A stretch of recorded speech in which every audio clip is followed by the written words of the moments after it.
মাছ মাংস না খেয়ে রোজ রোজ এটা একবার ট্রাই করে দেখো, আশা করি খুব ভালো লাগবে। So hello guys, welcome to Shrabani cooking channel. আজকে আমি বানাবো মসুর ডাল, আলু, ডিম আর পটল দিয়ে খুব সুন্দর একটি রেসিপি। শেষ পর্যন্ত দেখো, আশা করি খুব ভালো লাগবে। তো তার জন্যই আমি প্রথমে নিয়ে নিয়েছি দুটো বড় সাইজের আলু, এভাবে কেটে নিয়েছি ছোট ছোট করে।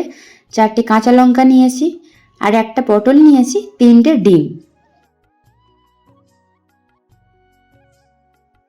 আর এদিকে 1 বাটি মুসুর ডাল নিয়েছি। তো ডালগুলো বাড়ির, সেই জন্য দেখো ডালগুলো কত সুন্দর। তো প্রথমে 1 বাটি ডাল আমি কড়াইতে নিয়ে নিলাম। এরপর আলুগুলো সাইডে আমি দিয়ে দেব। এভাবে সুন্দর করে আলুগুলো আমি সাইডে রেখে দিলাম। তো এরপরে আমি দুটো পেঁয়াজ কেটে নিয়েছি এইভাবে। তো এইভাবে কোচানো পেঁয়াজগুলো আমি নিয়ে নিলাম। দুটো মিডিয়াম সাইজের পেঁয়াজ নিয়েছিলাম। কাঁচা লঙ্কাগুলো রেখে দিলাম এখন। তো পটলটা এরপর আমি কেটে নিয়েছি সুন্দর করে, আর দিয়ে দিলাম স্বাদ মতো লবণ। লঙ্কা গুঁড়ো নিলাম 1/2 চামচ, যেহেতু কাঁচা লঙ্কা দিয়েছি সেই জন্য 1/2 চামচ লঙ্কা গুঁড়ো দিলাম।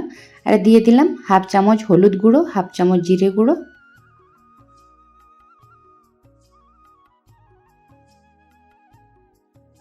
বেশ কিছুটা পরিমাণ সরষের তেল অ্যাড করলাম, 2 চামচ মতো। তো এটা এখন হাত দিয়ে ভালো করে সুন্দর করে মেখে নেব। যতটা ভালো করে, যত টাইম ধরে মাখাবে এটা, ততটা স্বাদ ভালো আসবে। তো সুন্দর করে আমি মাখিয়ে নিচ্ছি এভাবে, দেখো পুরোটাকে। যত সুন্দর করে ভালোভাবে এভাবে হাত দিয়ে মিক্স করবে, তত এই যে গুঁড়ো মশলাগুলো দিলাম এর সাথে ভালো করে ওগুলো মিক্স হয়ে যাবে। তাই জন্য এভাবে সুন্দর করে আমি কন্টিনিউ যতক্ষণ না ভালো করে পুরোটা মাখানো হয়, আমি এভাবে মেখে যাব আরও।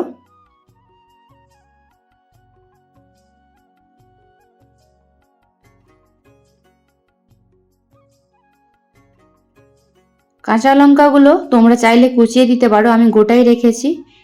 আর যে যেমন পরিমাণে ঝাল খাও সেভাবে লঙ্কাগুলো দিও। তো বেশ কিছুক্ষণ এভাবে ভালো করে মেখে নিয়েছি। এরপর মাখানো আমার শেষ। তো জল অ্যাড করে দিলাম এখন, বেশ কিছুটা পরিমাণ জল দিয়ে দেব। তো জল দিয়ে আবারও আমি মেখে নিচ্ছি সুন্দর করে। এভাবে দেখো ডালগুলো পুরো ডুবে গিয়েছে। তো এরকম বেশ কিছুটা পরিমাণ জল দিতে হবে।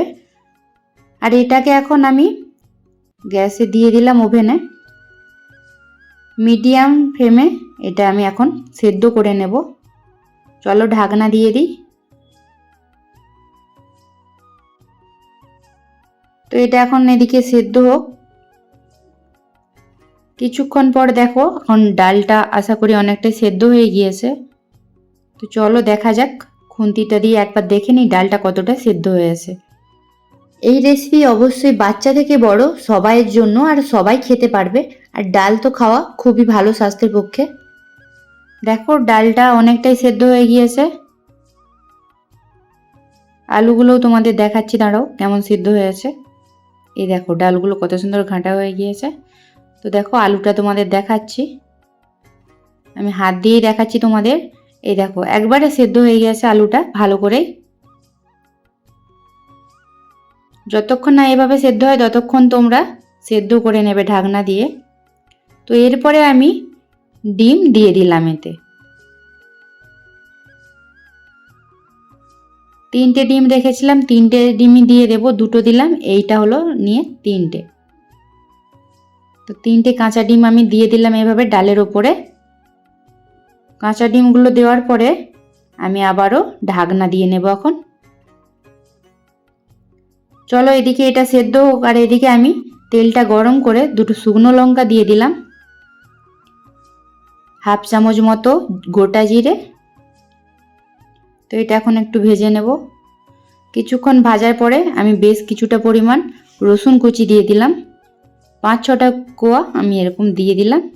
আর 2 ইঞ্চি মতো আদা কুচি। তো এখন আদা রসুন কুচিটা ভালো করে ভেজে নেব। আর আদা রসুন কুচি দেওয়ার জন্য ডালের স্বাদটা আরও অনেক সুন্দর আসবে। তোমরা যখন নিজেরা বানিয়ে খাবে অবশ্যই তখন বুঝতে পারবে। খুন্তি দিয়ে এটা সুন্দর করে এখন ভেজে নেব। বেশ কিছুক্ষণ ভাজার পরে দেখো এইভাবে এটা এখন ভাজা হয়ে গিয়েছে। এই দেখো ভালোভাবেই রসুন আর আদা কুচিগুলো ভাজা হয়ে গিয়েছে। তো চলো এটা এখন আমি নামিয়ে নিই। আর এদিকে দেখো ডিমগুলো ভালোই সেদ্ধ হয়ে গিয়েছে। কাঁচা ডিমগুলো দিয়েছিলাম ডালের উপরে ঢাকনা দিয়ে, তো ডিমগুলো আমার সেদ্ধ হয়ে গিয়েছে। চলো দেখাচ্ছি তোমাদের। এই দেখো, দেখেছ ডিমটা ভালোই সেদ্ধ হয়ে গিয়েছে, সবগুলোই সেদ্ধ হয়ে গিয়েছে। ডিম দেওয়ার সময় লক্ষ্য রাখবে কুসুমটা যাতে না গলে যায়। তো আমার একটা ডিমে গলে গিয়েছিল, তার জন্য একটা ডিম এরকম হয়ে গিয়েছে। কুসুমটা ঠিক করে একটু রাখার চেষ্টা করবে যখন ডালে দেওয়ার সময়। তো ভালো করে নেড়ে আমি এই যে ভেজে রাখা আদা রসুন কুচি এর সাথে আমি অ্যাড করে দিলাম। আর বলে রাখি, তোমাদের বাড়িতে যদি আরও অন্য কোনো সবজি থাকে তোমরা এতে অবশ্যই অ্যাড করতে পারো সেগুলো। তো চলো খুন্তি দিয়ে আবারও ভালো করে নেড়ে নিই। সেন্টটা এত সুন্দর উঠেছে যে তোমরা অবশ্যই বানিয়ে দেখো, তোমাদের আশা করি খুবই ভালো লাগবে। আর রেসিপিটি কেমন লাগলো অবশ্যই কমেন্টে জানিও। চ্যানেলে নতুন হয়ে থাকলে চ্যানেলটিকে সাবস্ক্রাইব করে পাশে থাকা বেল আইকনটি ক্লিক করে রাখবে সবার আগে ভিডিও পাওয়ার জন্য। আরও সুন্দর সুন্দর রান্নার রেসিপি আমি অবশ্যই তোমাদের জন্য নিয়ে আসবো। তো কেমন লাগলো আমার মসুর ডাল দিয়ে আলু ডিম দিয়ে এই রেসিপিটি অবশ্যই তোমরা জানিও। আর এই রেসিপি তোমরা ভাত, রুটি, পরোটা সব কিছুর সাথেই খেতে পারবে। তো রেসিপিটি কেমন লাগলো অবশ্যই জানিও। ভালো লাগলে লাইক, কমেন্ট অ্যান্ড শেয়ার করে দিও। আজকের মতো টাটা, দেখা হচ্ছে নতুন কোনো ভিডিওতে।